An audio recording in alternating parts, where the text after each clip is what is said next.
गुलाम अब्बास साहब, अब आप ही बता दें ज़रूर, मुझे आपने क्रिकेट के बारे में तो हमें बता ही दिया, इंटरनेशनल बता दें, क्या इंटरनेशनल मामलात जंगें रुकेंगी या मज़ीद गंभीर होंगे मामलात? फरिए, मैंने कहा था कि 2025 जो है ये 24 जो है ये इलेक्शन का साल नहीं है, लेकिन 24 में जितने भी इलेक्शन हुए हैं आपने देख भी लिया है वहाँ क्या क्या हालात हुए हैं और क्या क्या चीज़ें ख़राब होती गई। और अब अमेरिका में जो ट्रम्प साहब आए हैं, ट्रम्प की मैंने प्रेडिक्शन की थी कि ये आते ही एक मुश्किल हालात पैदा कर देंगे और बहुत सारी चीज़ें उलट पुलट करेंगे, जिसकी वजह से दुनिया के अंदर एक नया चेंज आएगा।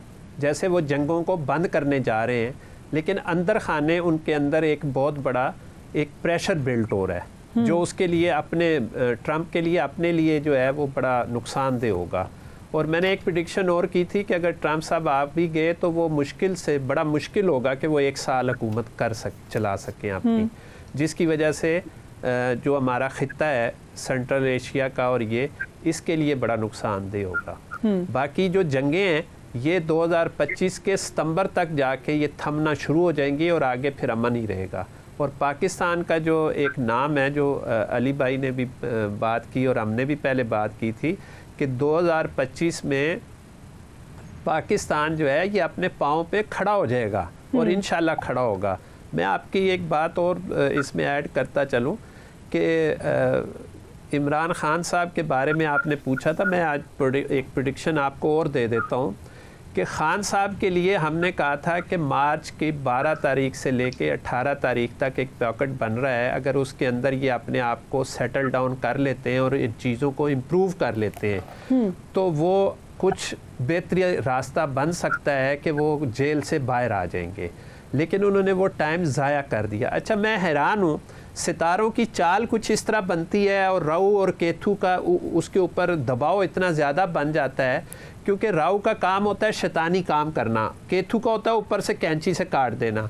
और वो दोनों सितारे जो हैं वो इतना ज़्यादा असरअंदाज होते हैं खान साहब के ऊपर कि वो बातों को पहले सुनते हैं और जो एक अच्छा टाइम बनने वाला होता है वो उसको काट देते हैं और वो उसको ज़ाया कर देते हैं।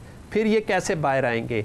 दूसरी बात, प्रेडिक्शन जो होती है, जो न्यूमरोलॉजिस्ट और एस्ट्रोलॉजर जो है वो अपने काम से लॉयल होके बनाता है और वो बोलता है सही या गलत होना ये बाद में रिज़ल्ट बताता है। मैं आपको एक प्रेडिक्शन बता रहा हूँ कि इमरान खान साहब जो हैं उन्होंने बहुत जल्द अपनी सियासी सरगर्मियों से और सियासत से खैर बाद कह देना है। ये लिख लें आप। हो सकता है कि ये मई के बाद कह दें या हो सकता है ये अगस्त और जी मैं कह रहा हूँ, ये मैं कह रहा हूँ, कोई और नहीं कह रहा। नहीं, आज और ये कि आप ओपिनियन दे रहे हैं या एक्चुअली आपको ये नजर आ रहा है? नहीं, मैं प्रेडिक्शन, मैं जायचा है मेरे पास, मैंने उसके ऊपर बनाया हुआ है, क्योंकि आप एक ही रास्ता है उनका जान छुड़ाने का कि वो सियासत से रिटायरमेंट ले लें कि जी मैं अब सियासत नहीं कर सकता या मैं सियासत नहीं करूँगा। यानी जैसे प्रेस कॉन्फ्रेंसेस होती थी वो भी एक प्रेस कॉन्फ्रेंस कर दें। PTI जो है, हाँ बस एक प्रेस कॉन्फ्रेंस होनी है और उसके बाद जो है ना चीज़ें ख़त्म हो जानी है। ठीक। तीसरी बात यह है, जरदारी साहब के इस वक्त जो मौजूदा टाइम जा रहा है उसमें ज़ोहल और राहु का बहुत ज़्यादा असर है और उनकी सेहत के ऊपर एक बहुत ज़्यादा प्रेशर है और एक पॉकेट बन रहा है। हो सकता है ईद के बाद उनके ऊपर कुछ पुराने कानूनी जाल फिर फेंका जाए और कानूनी चीज़ें जो हैं वो फिर उसके अंदर वो उनको फंसाया जाए और वो मुश्किलात में आ सकते हैं। इसकी वजह से उनकी सेहत भी ख़राब हो सकती है और उनको बहुत एहतियात करनी होगी। बिलावल साहब और मरियम के लिए 2 ही मशवरे हैं। मरियम जो है ये अपने आप के जज्बाती फ़ैसले कम करे और चीज़ों को सेटल डाउन करने की कोशिश करे, और बिलावल जो हैं वो भी अपनी चीज़ों को सेटल डाउन करें, जज्बाती होके ना चलें, तो मेरा ख्याल है उनके लिए सियासी कैरियर बहुत मजबूत रहेगा। Okay, interesting. सो वैसे लगता नहीं है कि बिलावल भुट्टो ज़्यादा जज्बाती होकर सोचते हैं, बट आपकी एडवाइस उन तक पहुंच गई होगी। बिल्कुल मेरे पास अब मुख्तसर टाइम ही है, उसी में बताइएगा मुझे। एंड बहशती साहब, आप ये ज़रूर इस पर कमेंट कर सकते हैं। I know you are smiling, आपके पास कमेंट होंगे, बट मुझे रैप अप करते हुए ये बता दीजिएगा कौन लगता है कि प्राइम मिनिस्टर बन सकता है जिसका आपको वाज़ेह तौर पर नजर आ रहा है? आज हो, कल हो या परसों हो या 2 साल बाद, तो इमरान खान ही। अब आप नोट करके रखिएगा, राइट एंड जरदारी साहब आपका क्या ख्याल है किसका वैसे मैं when I was asking this question मैंने क्लियर नहीं किया मेरा जानना चाहती थी वो लोग जो पहले ना बने हो प्राइम मिनिस्टर लेकिन ठीक है व्हाट डू यू थिंक अब आप बताएं।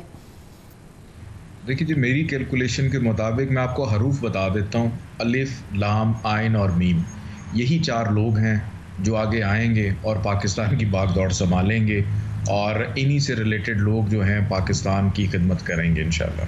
लाम से कौन है मैं ये सोचूं लाम से कौन है? मीम से मरियम मीम आइन लाम और अलिफ। मीम से मोहसिन नकवी है या मरियम नवाज है? आप जोड़ते रहे यही मुल्क चला रहे हैं और यही आगे वैसे नाम बता देते तो बेहतर था वैसे भी आप एक सीनियर जो एंड से तो मुझे उस्मान बुज़दार लग रहे हैं वैसे ओके लेकिन आई नो आपका किधर इशारा होगा but what do you think again last minute sir गुलाम बास साहब। देखें जो नया वज़ीर आज़म तो खैर अभी कोई नज़र नहीं आ रहा। उम्मीद है कि ये टीम जो है ये मई तक जो है ना बहुत अच्छा काम करके और अपने आप को भी और मुल्क को भी इन मुश्किलात से बाहर निकाल लेंगी। लेकिन अगर कोई बना भी और अलफ और शीन जो है ना इस नाम का बंदा जो है वो आएगा और वो वज़ीर आज़म बनेगा। राइट अलिफ और शीन तो शहबाज शरीफ साहब हैं पहले ही। ठीक है वेरी इंटरेस्टिंग। अब आप सबकी अपनी अपनी प्रेडिक्शंस यहाँ पर आ गई हैं। आप कुछ ऐड करना चाह रहे हैं आगा साहब कर दें? जी मैं ये कह रहा हूँ इनको चाहे कि नाम बता दे अलिफ बे से सीन अलिफ से तो आगा ना हो कहीं आगा बेइज्जती तो नहीं है नहीं उसमें कहीं मैं बन गया तो आगा आपका नाम आ रहे फिर नए वज़ीर आज़म आगा बेइज्जती भी हो सकते हैं। चले शुक्रिया आपका। तो अलिफ मदाफ हैं वो खाली अलिफ से नहीं है। गुलाम अब्बास साहब अब आप ही बता दें ज़रूर मुझे अपनी क्रिकेट के बारे में तो हमें बता ही दिया इंटरनेशनल बता दें क्या इंटरनेशनल मामलात जंगें रुकेंगी या मज़ीद गंभीर होंगे मामलात? फरिए मैंने कहा था कि 2025 जो है ये 24 जो है ये इलेक्शन का साल नहीं है लेकिन 24 में जितने भी इलेक्शन हुए हैं आपने देख भी लिया है वहाँ क्या क्या हालात हुए हैं और क्या क्या चीज़ें ख़राब होती गई। और अब अमेरिका में जो ट्रम्प साहब आए हैं ट्रम्प की मैंने प्रेडिक्शन की थी कि ये आते ही एक मुश्किल हालात पैदा कर देंगे और बहुत सारी चीज़ें उलट पुलट करेंगे जिसकी वजह से दुनिया के अंदर एक नया चेंज आएगा। जैसे वो जंगों को बंद करने जा रहे हैं लेकिन अंदर खाने उनके अंदर एक बहुत बड़ा एक प्रेशर बिल्ट हो रहा है जो उसके लिए अपने ट्रम्प के लिए अपने लिए जो है वो बड़ा नुकसानदेह होगा।